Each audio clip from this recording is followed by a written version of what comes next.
అని అనుకుంటున్నాను. ఇక అప్పుడు వారికి రమణ గారికి చెప్పడం జరిగింది, ఇది అయిపోయిన తర్వాత నేను ప్రెస్కి 2 మాటలు మాట్లాడుకోవాలి, ఒకవేళ ఎవరన్నా అడిగితే నేను చెప్పాల్సి వస్తుంది కనుక నేనే ప్రిపేర్ అయితే కరెక్ట్ అని చెప్పాలనుకున్నా.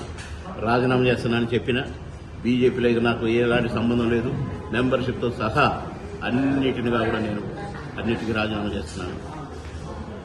నాతోటి పోవాలని చూశారు. బీజేపీ ఏ పార్టీ అయినా నా పార్టీ గెలవాలని చూస్తుంది, కానీ బీజేపీ ఓడిపోవాలి అని చూసే పార్టీని ఈ పార్టీనే చూస్తున్నాను, ఈ లీడర్లనే చూస్తున్నాను.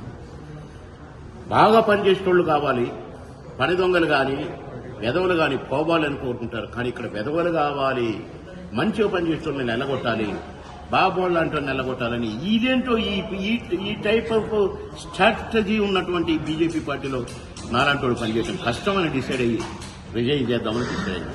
అంటే మీరు గతంలో ఇక్కడే ఈ స్టేజ్ మీద కూర్చొని గతంలో కూడా చెప్పారు, మీరు ఆరోపణలు చేశారు, మరి అప్పుడే రాజీనామా చేయకుండా ఇప్పుడే ఎందుకు చేశారు సార్? పార్టీ బ్రతిమలాడింది కదా, ఇంకా అలాంటివి ఏం జరగవు అన్నది కదా.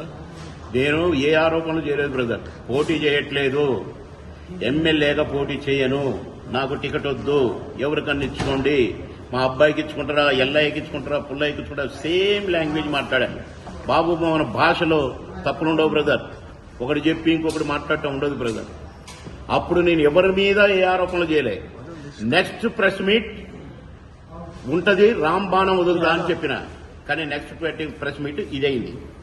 ఇప్పుడు వదిలిన వేరే పార్టీలో ఇంకేం అనుకోలేదు సార్. ఇప్పుడు రిజైన్ చేయాలనుకున్న ఫస్ట్ నాకు నేను ఈ కంపులోంచి బయటికి రావాలి. That's all.